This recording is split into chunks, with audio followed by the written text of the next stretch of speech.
우리에게 주시는 하나님의 말씀은 고린도전서 7장 24절 말씀입니다. 고린도전서 7장 24절 말씀인데 우리 화면에도 나와 있네요. 같이 봉독하겠습니다. 형제들아, 너희는 각각 부르심을 받은 그대로 하나님과 함께 거하라. 교회의 역할은 어디까지일까요? 교회의 사회적 책임과 역할에 대한 수많은 그런 견해들이 있고 주장들이 있습니다. 과거에도 현재에도 사람들 중에는 강력하게 기독교가 외적인 사회 개혁을 위해 무엇이든지 다 해야 한다고 주장하는 분들이 있습니다. 이들은 필요하다면 폭력적으로 혁명을 일으켜서라도 사회를 개혁하는 것이 교회의 역할이라고까지 주장합니다. 하지만 오늘 살펴보게 될 고린도전서 7장 17절로 24절 말씀을 통해 사도 바울이 하는 이야기는 그들의 주장과는 다릅니다. 그리스도인들은 누구일까요? 그리스도인은 외부 환경을 바꾸는 것에 목숨을 걸지 않습니다. 그리스도인은 내가 그리스도인으로서 어떤 환경, 어떤 처지에서 어떻게 살아야 하는지에 목숨을 거는 사람들입니다. 그것은 복음의 주된 목적이 외적 변화에 있지 않고 내적 변화에 있다는 것과 맥을 같이 합니다. 환경을 바꿔주면 사람이 변한다고 생각하는 사람들이 있습니다. 그러나 환경이 바꿔진다고 사람은 변하지 않습니다. 사람이 변하면 환경도 바뀝니다. 바로 이 성경이 우리에게 주문하고 있는 것입니다. 우리가 하나님이 두신 자리에서 주께서 각 사람에게 나눠주신 것을 받아들이고 하나님이 우리를 부르신 그대로 그 속에서 충성된 그리스도인으로 살아가는 것이 우리가 해야 할 일이다라고 성경은 이야기하고 있습니다. 고린도전서 7장 17절부터 24절까지의 말씀에서 가장 강조되고 있는 말씀이 있는데 그것은 부르심이라고 하는 것입니다. 부르심이라고 하는 말이 무려 9번이나 등장을 하고 있습니다. 그리고 우리 자신을 향해 말씀하고 있는 또 강조되는 말씀이 하나 있는데 그것은 부르심 그대로라고 하는 말씀입니다. 3번 나타나고 있습니다. 17절 중간이죠. 각 사람을 부르신 그대로 행하라. 20절이죠. 각 사람은 부르심을 받은 그 부르심 그대로 지내라. 그리고 24절 말씀입니다. 너희는 각각 부르심을 받은 그대로 하나님과 함께 거하라. 사도 바울이 이렇게 3번씩이나 부르심 그대로라고 하는 말을 반복하는 것은 부름받은 그리스도인들이 각자가 처한 처지와 상황에서 어떤 반응과 어떤 태도로 살아가야 하는지 그 기본 원리를 설명하기 위함입니다. 내가 어느 날 예수 믿고 변했습니다. 그렇다고 해서 내가 처한 환경과 처지가 갑자기 180도 바뀌지 않습니다. 바뀐 것은 나 자신이지 주변 환경이 아니에요. 바뀐 것은 나 자신이지 주변 사람이 아닌 것입니다. 내가 예수 믿고 나는 변했지만 주변 사람은 여전일 수 있고 주변 환경은 여전히 똑같은 환경일 수 있는 것입니다. 그런 속에서 예수 믿는 사람으로 어떻게 살아내야 하느냐 하는 거예요. 자, 고린도전서 7장 17절 말씀인데 한번 함께 읽어봅니다. 17절입니다. 오직 주께서 각 사람에게 나눠주신 대로 하나님이 각 사람을 부르신 그대로 행하라. 내가 모든 교회에서 이와 같이 명하노라. 누구에게 하는 말입니까? 고린도 교회만이 아니라 모든 교회를 향한 말이다라는 거죠. 그래서 17절 끝부분에 보면은 사도 바울은 내가 모든 교회에서 이와 같이 명하노라 이렇게 이야기하고 있는 것입니다. 그렇다면 모든 교회를 향한 사도 바울이 명령하고 있는 것이 무엇입니까? 첫째는 하나님께서 각 사람에게 나눠주신 대로 그대로 행하라는 것입니다. 둘째는 하나님께서 각 사람을 부르신 그대로 행하라는 것입니다. 쉽게 말하면 각자의 자리를 지켜라, 각자의 역할을 하라는 것입니다. 하나님의 부르심은 신자가 처한 상황과 처지를 초월하는 부르심입니다. 하나님이 무엇을 나누어 주셨든지 그대로, 하나님이 어디에서 부르셨든지 상관없이 하나님의 사람으로서 그리스도인으로서 자신의 삶을 살아내야 한다라는 것입니다. 사도 바울은 그 당시 상황에서 당시 독자들이 맞닥뜨리고 있는 현실의 문제를 가지고 이 부분을 설명해내고 있습니다. 자, 고린도전서 7장 18절로 19절 말씀인데 함께 읽어보겠습니다. 할례자로 부르심을 받은 자가 있느냐? 무할례자가 되지 말며, 무할례자로 부르심을 받은 자가 있느냐? 할례를 받지 말라. 할례 받는 것도 아무것도 아니요 할례 받지 아니하는 것도 아무것도 아니로되 오직 하나님의 계명을 지킬 따름이니라. 아멘. 유대인들은 그들의 전통에 따라서 난지 8일 만에 남자아이는 다 할례를 받아야만 했습니다. 그렇게 이미 할례를 받은 후에 그리스도인이 되었다면 자기 몸에 있는 할례의 흔적을 지울 필요가 있느냐 하는 것입니다. 예를 들면 사회적으로 좀 출세하기 위해서, 유대인인 것을 감추기 위해서 그럴 필요가 있느냐 하는 것입니다. 없다는 것입니다. 할례 받은 유대인 크리스찬이라면 그 크리스찬으로서의 삶을 살아내면 된다는 거예요. 그럼 반면에 할례와 상관없이 살아온 이방인으로서 그리스도인이 되었다면 그는 할례를 받아야 하느냐 하는 것입니다. 그 역시도 필요 없다는 거예요. 무할례자인 이방인 크리스찬으로서 그 역시 그리스도인의 합당한 삶을 살아내면 된다는 것입니다. 할례를 받았느냐 안 받았느냐 하는 문제는 우리 구원의 전제 조건이 아닐 뿐만 아니라 구원받은 하나님의 자녀로 살아가는 삶의 문제에 있어서 영향을 주는 조건도 아니라는 것입니다. 그러므로 그런 것에 신경 쓰지 말고 다만 그가 해야 하는 일은 무엇인가? 오직 하나님의 계명을 지킬 따름이다 라고 사도 바울은 이야기하고 있는 것입니다. 그리스도인 된 그가 해야 하는 일은 그를 구원하신 하나님의 은혜와 사랑을 가슴에 품고 감사와 찬양을 하나님께 드리며 하나님의 말씀에 순종하며 사는 삶, 그것뿐이다 이렇게 얘기하는 것입니다. 주님이 인정하시는 유일한 표식은 할례가 아니에요. 무할례도 아니에요. 미국 사람이냐 한국 사람이냐 하는 것도 아니에요. 남자로 태어나느냐 여자로 태어나느냐 하는 것도 아니에요. 결혼한 자인가 미혼인가 아니면 홀로 된 자인가 하는 것도 아니에요. 그가 순종하는 사람이냐 하는 거예요. 주께 순종하는가? 그게 중요하다는 것입니다. 물론 순종은 때때로 값비싼 대가를 요구합니다. 그러나 주인 되신 우리 주님을 위해 우리는 값비싼 대가를 치르더라도 순종해야 하는 그리스도인이라는 거죠. 그것이 저와 여러분을 향한 하나님의 뜻이라는 것입니다. 사도 바울은 이런 신앙적 원리를 종과 자유인에게도 예외가 없다 이렇게 선언하는 것입니다. 자, 고린도전서 7장 20절 21절 말씀인데 같이 읽어봅니다. 각 사람은 부르심을 받은 그 부르심 그대로 지내라. 내가 종으로 있을 때에 부르심을 받았느냐? 염려하지 말라. 그러나 내가 자유롭게 될 수 있거든 그것을 이용하라. 바울 당시의 로마 제국에는 로마 인구의 3분의 1에 해당되는 사람들이 노예로 알려져 있습니다. 왜냐하면 전쟁에 가서 승리를 하면 전쟁에 패배한 사람들을 노예로 썼기 때문이죠. 그래서 노예 중에는 아주 똑똑한 사람이 굉장히 많았습니다. 오히려 로마인들보다 더 많이 배운 사람들도 엄청나게 많았어요. 그래서 선생님 된 사람들도 많았고 의사인 사람들도 많았고 아주 그런 노예들이 넘쳐났던 거예요. 자, 그런데 사도 바울은 노예라고 하는 것은 분명히 맞지 않는 것 같은데 그리스도인이 노예를 부린다고 하는 것은 도무지 상상할 수 없는 것 같은데 노예 해방을 부르짖지 않고 있다는 거예요. 그럼 그가 노예 제도를 옹호하는 것인가? 그건 또 아니에요. 그럼 노예로 있는 것이 자유인으로 있는 것보다 낫다는 말인가? 그것도 아니에요.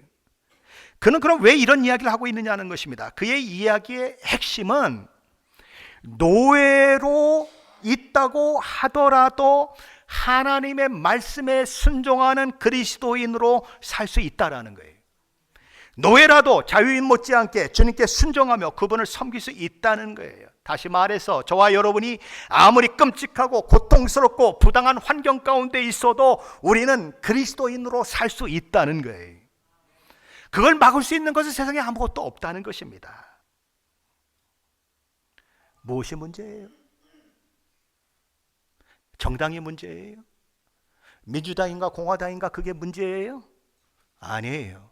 그 속에 내가 그리스도인인가 아닌가가 하는 게 문제예요. 나는 민주당이기 때문에 그리스도의 양심을 팔아먹고 나는 민주당이기 때문에 그리스도의 양심대로 행할 수 없고 나는 그들이 하고자 하는 대로 한다? 그럼 그리스도인이 아니에요. 나는 공화당이기 때문에 공화당이 하자는 대로 하고 나는 공화당이 원하는 대로 한다? 그리스도의 양심도 팔아먹는다? 그럼 그리스도인의 모습으로 사는 게 아니에요. 비록 모든 사람들이 다 그 방향으로 가도 하나님의 양심에 맞지 않으면, 하나님의 말씀에 맞지 않으면 거절할 수 있고, 불안하다고 얘기할 수 있고, 아니라고 얘기할 수 있고, 찬성표를 던지지 않고 반대표를 던질 수 있고, 그래야 이 사회가 산다는 거예요. 이게 뭐 깡패 조직입니까? 민주당이면 다 민주당이고 공화당이면 다 공화당이고, 이게 뭐 깡패 조직입니까? 그 속에 크리스찬이 얼마나 많아요. 근데 뭐 하고 있어요, 크리스찬들이? 하나님의 말씀에 귀를 기울여야 되는 거 아니에요? 하나님 뭘 말씀하시는지 들어야 하는 거 아니에요? 그리고 그런 하나님의 말씀이 정책 속에도 들어가게 만들어야 되고, 그래야 되는 거 아니에요? 틀리면 틀리다고 얘기해야 되는 거 아니에요? 사도는 심지어 노예 상태에서도 그리스도인으로 살 수 있다고 얘기하는데 왜 그렇게 사느냐 하는 거예요.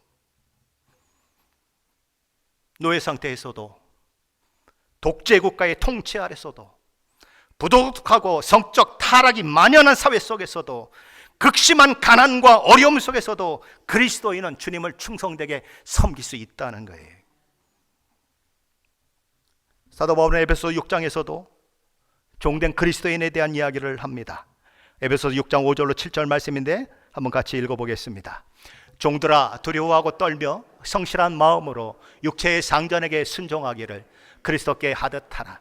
눈가림만 하여 사람을 기쁘게 하는 자처럼 하지 말고 그리스도의 종들처럼 마음으로 하나님의 뜻을 행하고 기쁜 마음으로 섬기기를 주께 하듯 하고 사람들에게 하듯 하지 말라. 종의 자리에서 그리스도인으로 섬기는 것은 어떤 것인가? 사도 바울은 첫째로 주인을 두려워하고 떨며 성실한 마음으로 육체의 상전에게 순종하라, 이렇게 얘기합니다. 마치 신자가 그리스도께 하듯 순종하라고 말합니다. 둘째로 사람을 기쁘게 하는 자처럼 그가 볼 때만 잘하는 척하지 말고 그리스도의 종들이 마음으로 하나님의 뜻을 행하고 기쁜 마음으로 주께 하듯 그렇게 주인을 섬겨라, 그렇게 얘기합니다. 그야말로 최고의 예우를 갖추고 순종하며 섬기라는 것입니다. 1906년 미국 데이트 선교사에 의해서 세워진, 전라북도 전주와 김제 경계 부분에 세워진 금산교회라는 교회가 있습니다. 그 시대에는 남녀 7세 부동석이라고 그래서 남녀가 같이 앉아 예배 드리는 것이 허용되지 않던 시대였습니다. 그래서 이렇게 교회 강단을 놓고, 지금 막 남자 여자들이 막 섞여 앉아 있잖아요. 양쪽으로 나눈 것입니다. 그래서 이쪽에 건물을 하나 세워놓고 이쪽에 건물을 이렇게 세워놨습니다. 그리고 이 가운데에 강대상이 있게 한 것입니다.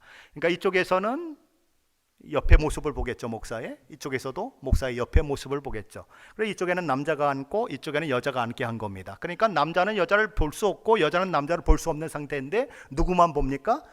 목사만 볼 수 있는 거죠. 그리고 그들도 목사만 봐야 되는 거죠. 그죠? 목사밖에 안 보이는 거예요. 왜냐하면 이 강대상에 있는 사람만 보이니까. 그런 상태로 교회를 지었기 때문에 이게 이렇게 기역자, 이렇게 기역자로 되었다고 그래서 기역자 교회라고 하는 별명을 가진 그런 교회가 있었습니다. 근데 그 금산교회에 아주 부자로서 믿음이 좋은 분이 한 분 있었어요. 조덕삼이라고 하는 분입니다.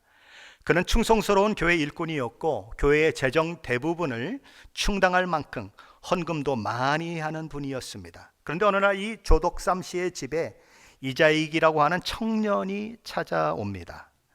그는 어릴 때 고아가 된 사람입니다. 그래서 이리저리 떠돌면서 정말 입에 풀칠하는 것도 어려운 그런 가난한 청년이었습니다. 조덕삼 씨는 그를 불쌍히 여겨서 자기 집에 머슴으로 받아들이게 됩니다. 그래서 말을 관리하고 또 마곡간을 청소하고 그리고 주인이 어디 갈 때에는 말고삐를 끌고 가게끔 그렇게 만들었어요. 자, 그런데 이 주인의 아름다운 믿음이 어느새 이 머슴에게도 들어가게 되죠. 그래서 결국 주인과 머슴이 함께 금산교회를 섬기게 됩니다. 교회 출석 인원이 조금씩 불어나게 되고 한 50명쯤 되었을 때에 교회는 필요에 의해서 장로를 선출하게 됩니다. 놀랍게도 교인들이 모여 투표한 결과 지방의 유지이며 금산교회 재정을 거의 대부분 감당하고 있었던 주인 조덕삼 씨를 제치고 그 집의 머슴 이자익이 가장 많은 표를 얻어 장로가 되게 되었습니다. 나이로 보면 아버지 뻘입니다. 교회 출석 기간으로 생각하면 이자희 씨가 조덕삼심을 따라올 방법이 없습니다. 교회의 재정적 기여도를 생각한다면 비교가 안 됩니다. 근데 머슴은 장로가 되고 주인은 장로에서 떨어져요. 그러니 금산교회 성도들이 수군수군하게 되죠. 술렁거릴 수밖에 없는 것입니다. 만일 조덕삼 씨가 여기서 화를 버럭 내고 이런 교회가 있느냐고 확 나가버리면 교회 재정이 완전히 뿌리째 흔들려 버립니다. 교회가 이 존립이 위기에 처할 만큼 그는 어마어마한, 그렇죠? 어마어마한 그런 위세를 떨칠 수 있는 그런 사람이에요. 그리 사람들이 너무너무 불안하고 그런 것이죠. 그런데 조덕삼 씨가 자리에서 일어나 앞으로 나오는 것입니다. 사람들이 걱정스러운 눈으로 그를 쳐다보는 거죠. 하지만 그의 입에서 나온 말은 정말 놀라운 고백이었습니다. 나는 이 모든 결과를 하나님의 뜻으로 겸허히 받아들이겠습니다. 그리고 새로이 장로가 된 이자익 장로를 잘 받들어 교회를 더욱 열심히 섬길 것입니다. 걱정 근심을 냈던 사람들은 막 환호성을 지르며 막 박수를 쳤습니다. 얼마나 큰 감동이 되었을까요? 얼마나 큰 그런 자랑거리 있는 교회를 만들게 되었을까요? 놀라운 것입니다. 자, 이제 그럼 이 두 사람은 어떤 관계로 그렇게 살아가야 할까요? 사실 결코 쉽지 않은 그런 관계죠. 그런데 이들은 집에서는 주인과 모습의 관계로, 교회에서는 평신도와 장로의 관계로 성실히 자기 본분을 잘 감당해 나갔습니다. 주인은 조덕삼 씨는 장로가 자기 모습이라고 해서 깔보거나 함부로 대하지 않았습니다. 장로로 존중하며 예우했습니다. 교회에서는. 또한 머슴인 이자희 씨는 집에서 자기가 장로라며 주인인 조덕삼 씨를 함부로 대하지 않았습니다. 그렇다고 이를 게으리하지도 않았습니다. 머슴으로서 깍듯이 주인을 섬기며 그의 말에 순종하며 성실하게 머슴의 일을 감당했습니다. 부르심 그대로 그리스도인의 삶을 살았다는 거예요. 조덕삼 씨는 훗날 이런 이자익 장로를 평양신학교에 입학시키고 모든 경비를 다 부담합니다. 물론 조덕삼 씨도 나중에는 이제 2대 장로가 되죠.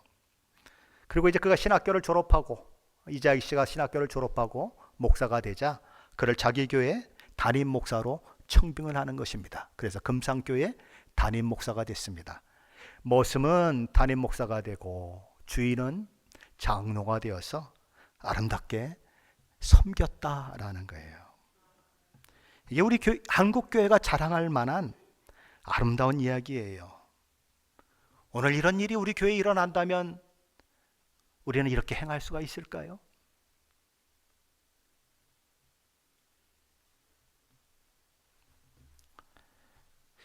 주인을 모시고 있는 모든 종들도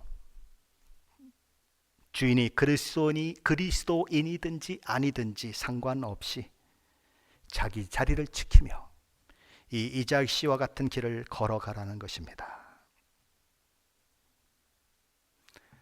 상전이 그리스도인이라고 함부로 대하지 말고 이전에 했던 대로 부르심 그대로 열심히 자기 역할 해라. 만일 자유롭게 될 수 있다면 어떻게 해야 하는가? 사도 바울은 내가 자유롭게 될 수 있거든 그것을 이용하라 이렇게 말합니다. 자유롭게 될 수 있어서 자유인이 되어도 아무 문제 없다는 것입니다. 자유인이 되면 자유인이 되어서 그리스도인으로 섬기면 되기 때문입니다. 1900년 9월 1일 강화읍에 잠두교회가 세워졌습니다. 지금은 강화중앙 감리교회로 불리우는 교회입니다.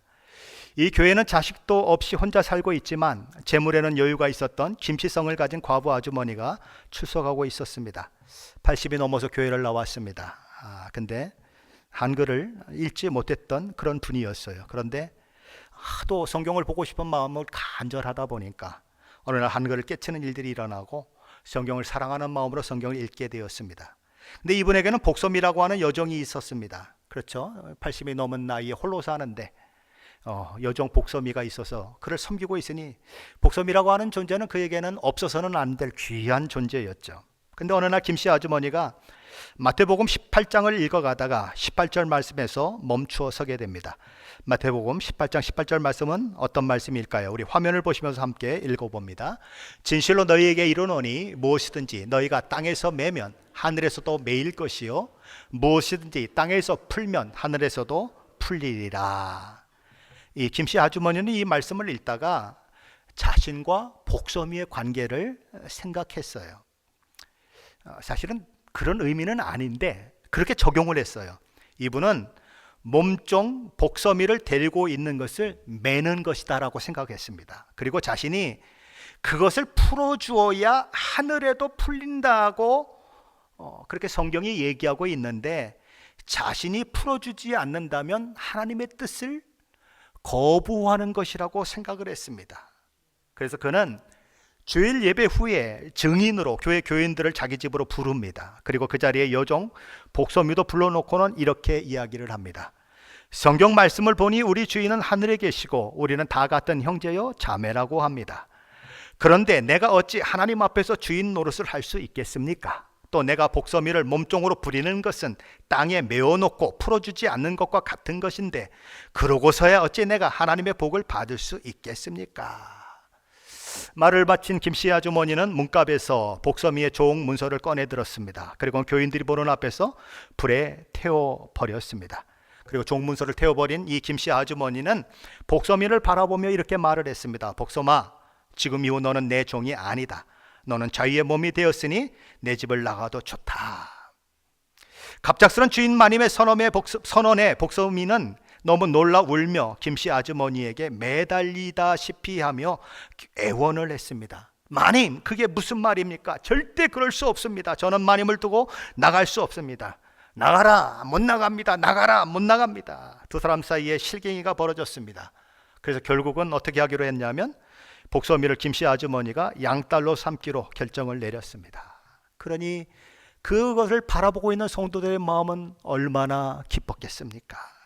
얼마나 감동과 은혜가 되었을까요? 종에서 졸지의 양녀로 신분이 바뀐 복서미는 또 얼마나 감사했을까요? 그로 인해 복서미는 정성을 다해 김씨 아주머니를 섬겼고 김씨 아주머니 역시 늙음하게 얻은 양딸로 인해 그 노후를 아름답게 보내게 되었다는 것입니다. 이덕주 목사님의 한국교회 처음 이야기에 나오는 그런 내용입니다. 사도 바울은 자유롭게 될 수 있다면 그렇게 하라고 말합니다. 하지만 자유롭게 된 자유인 그리스도인으로 살아내야 한다고 이야기합니다. 복서미는 자신에게 주어진 자유를 자기 유익을 위해 사용하지 않았습니다. 은혜 갚는 자로 살았습니다. 그것이 아름다운 성도의 모습이라는 것이지요. 자, 그렇다면 주인은 어떻게 해야 할까요? 에베소서 6장 9절 말씀입니다. 한번 같이 보죠. 6장 9절입니다. 상전들아 너희도 그들에게 이같이 하고 위협을 그치라. 이는 그들과 너희의 상전이 하늘에 계시고 그에게는 사람을 외모로 취하는 일이 없는 줄 너희가 알미라. 상전들은 다 누구같이 하라는 겁니까? 조독삼 장로처럼 하라는 것입니다. 만일 할 수만 있다면 김씨 아주머니처럼 하라는 것입니다. 종이라도 그리스도인으로 살아내야 하고 주인이라도 역시 그리스도인으로 살아내야 한다는 것입니다. 그리스도인으로 그리스도인의 정체성과 가치관을 가지고 삶을 살아내는 것은 내가 주인이든 종이든 상관없다는 것입니다. 자, 22절이 뭐라고 말씀하는가 한번 보십시다. 22절입니다. 주 안에서 부르심을 받은 자는 종이라도 주께 속한 자유인이요 또 그와 같이 자유인으로 있을 때에 부르심을 받은 자는 그리스도의 종이니라. 비록 이 세상에서는 종의 신분입니다. 그러나 그리스도 안에서는 자유인이라는 것입니다. 비록 이 세상에서는 자유인입니다. 그러나 그리스도 안에서는 그는 그리스도의 종이라는 것입니다. 종인데 자유인이고 자유인인데 종이라는 거예요. 이게 그리스도인의 모습이라는 것입니다. 서로 신분은 다르지만 실제로는 똑같은 그리스도 밑에 있는 자다라는 거예요. 그러니 그리스도께 복종하는 것만이 그가 해야 하는 일이다라는 것이죠. 그렇다면 이런 특권 가운데 있는 신자가 그의 영광, 그의 이런 자유를 놓치지 않기 해야 하는 일은 무엇일까요? 자, 우리 23절 말씀인데 함께 읽어봅니다. 23절입니다. 너희는 값으로 사신 것이니 사람들의 종이 되지 말라. 앞에서 종은 종의 위치를 지키라고 사도 바울이 이야기한 것을 생각한다면 여기 종이 되지 말라는 말은 어떻게 해석해야 합니까? 어떻게 해서든지 종에서 해방되라는 말이 아니죠. 도망을 쳐서라도 사회를 뒤집어 엎어서라도 종의 신분에서 벗어나야 된다고 말하는 것도 아니죠. 그렇죠. 그럼 뭘 말하는 겁니까? 영적인 노예가 되지 말라는 것입니다. 왜 그렇습니까? 신자는 우리 주 예수 그리스도의 피값으로 산바된 그리스도의 사람이기 때문입니다. 그리스도의 소유된 존재이기 때문입니다. 우리 주님은 노예의 몸값이 지불될 때 노예가 자유의 몸이 될 수 있는 것처럼 우리의 몸값을 십자가 죽음을 통해 대신 지불해 주심으로 우리를 자유케 하셨습니다. 죄 허물로 죽은 우리를 살리셔서 하나님의 자녀의 영광에 참여하게 하셨습니다. 그러니 자신을 사망 권세로 끌고 간 죄의 종이 되지 말게 하라는 거예요. 도덕적으로 영적으로 사람들의 종이 되어 사람들의 기준을 따라 살며 사람들을 기쁘게 하는 일을 위해 자기를 들이지 말라는 거예요. 다른 사람들이 다 그렇게 사는데 뭘 그러며 다른 사람처럼 살지 말라는 거예요. 어디에 있든지 어느 위치에 있든지 그리스도인임을 잊지 말라는 거예요. 교회에서만 그리스도인으로 살지 말고 교회에서만 장로로 살지 말고 교회에서만 목사로 살지 말고 나가서도 목사처럼 살고 나가서도 장로처럼 살고 나가서도 찬양대 대원처럼 살고 찬양팀 대원처럼 살라는 거예요. 어디 가도 그리스도인이라고 하는 것을 잊지 말라는 거예요. 나는 그리스도의 사람이고 그리스도를 위해 존재하고 그리스도께서 값으로 주고 산 사람이기 때문에 그리스도의 명령대로 행해야 되는 사람을 잊지 말라는 거예요. 주님 앞에서 여러분이 포기해야 할 것 다 포기해야 해요. 왜냐하면 저와 여러분 저의 것이 아니라 우리 주님의 것이기 때문에 그래요. 우리는 어떤 상황, 어떤 환경 속에서도 그리스도인의 정체성과 그리스도인의 정신을 가지고 살아가야 하는 사람들입니다. 독재 국가라도 상관없어요. 민주주의 국가라도 상관없어요. 심지어 무정부 상태 아래에 있어도 그리스도인은 그리스도인이어야 합니다. 무정부 상태가 돼가지고 그냥 뭐 구찌백을 파는 데가 막 유리창이 깨지고 그래서 그냥 남들이 다 들어가서 구찌백을 10개씩 들고 나와도 나는 그리스도인이어야 해요. 미안하지만 나는 그리스도인이어야 해요. 그들처럼 행할 수 없는 거예요. 전쟁터에 가가지고 적을 점령시켰어요. 그래서 그냥 총 앞에 여자들이 꼼짝을 못해요. 다른 사람들이 그 여자들을 막 벌거벗겨 놓고 성추행을 하고 그래도 나는 그리스도인이면 그렇게 할 수 없는 거예요. 안 된다는 거예요. 그리스도인으로 살아내야 한다는 거예요. 한 사람의 그리스도인임을 잊지 말라는 거예요. 그리스도인된 정체성과 가치관을 가지고 어떤 상황, 어떤 처지에서도 그리스도인으로 삶을 살아내야 한다는 것입니다. 그럴 때 세상은 그런 빛과 소금된 신자를 통해 어떤 형태로든 영향을 받을 수밖에 없다는 거예요. 복음의 주된 목적은 환경을 바꾸는 데 있지 않아요. 사회를 바꾸는 데 있지 않아요. 사람을 바꾸는 데 있어요. 환경을 바꾸면 사람이 바뀝니까? 사회를 바꿔놓으면 사람이 바뀝니까? 아니요. 사람이 바뀌어야 사회가 제대로 바뀌고 환경이 바뀌어요. 사람이 안 바뀌면 아무리 교육을 많이 해도 소용없어요. 대학원을 나오고 박사학위를 받아도 이 모양 이 꼴인 세상이 왜 만들어졌을까요? 사람이 안 변해서 그래요. 교육을 안 시켜서 그래요. 옛날에 일장 무식일 때도 이런 세상 아니었어요. 대문짝 열어놓고 밤새도록 문 안 닫고 자도 아무 문제 없었어요. 아무 집에 나가서 밥 달라고 그러면 밥 주고 아무 문제 없었어요. 근데 대학도 나오고 박사학위도 받고 다 했는데 왜 이 모양 이 꼴의 나라가 됐냐고요. 왜 이런 세상이 됐냐고요. 그리스도인이 그리스도인처럼 살지 않기 때문에 그래요. 맨날 국가 탓하고 사회 탓하고 엄마 아버지 잘못 만났다고 얘기하고 그래서 난 신앙생활 못한다고 얘기하고 남 탓만 하다가 그래서 예수 안 믿겠다고 하고, 그건 우리 주님의 원하시는 모습이 아니에요.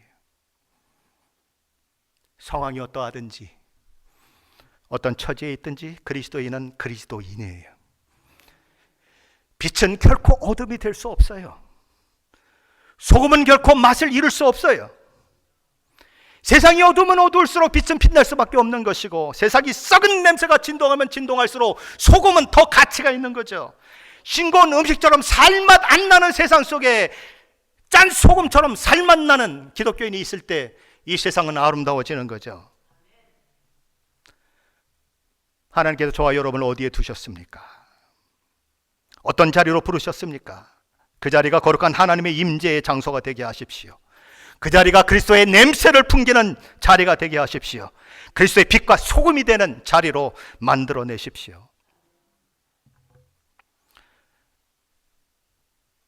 부활절에 우리나라를 두 선교사가 같이 들어왔습니다. 제물포로 들어왔죠.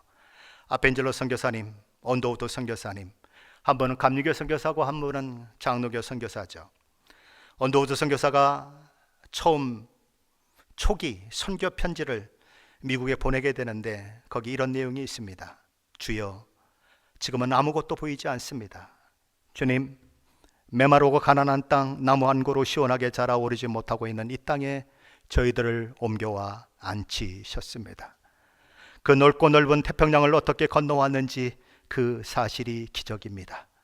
주께서 붙잡아 뚝 떨어뜨려 놓으신 듯한 이곳, 지금은 아무것도 보이지 않습니다. 보이는 것은 고집스럽게 얼룩진 어둠뿐입니다. 어둠과 가난과 인습에 묶여있는 조선 사람뿐입니다. 그들은 왜 묶여있는지도 고통이라는 것도 모르고 있습니다. 고통을 고통인 줄 모르는 자에게 고통을 벗겨주겠다고 하면 의심부터 하고 화부터 냅니다. 그러나 주님, 순종하겠습니다.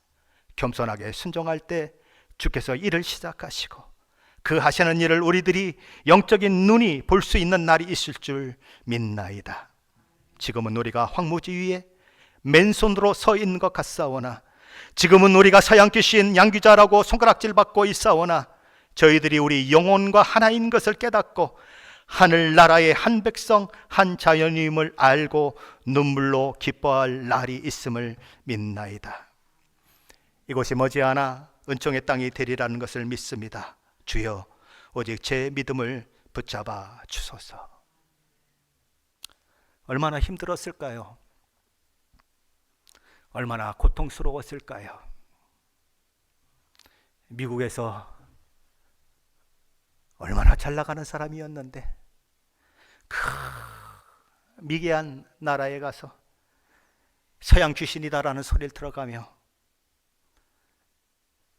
그렇게 사는 삶이 얼마나 힘들었을까요?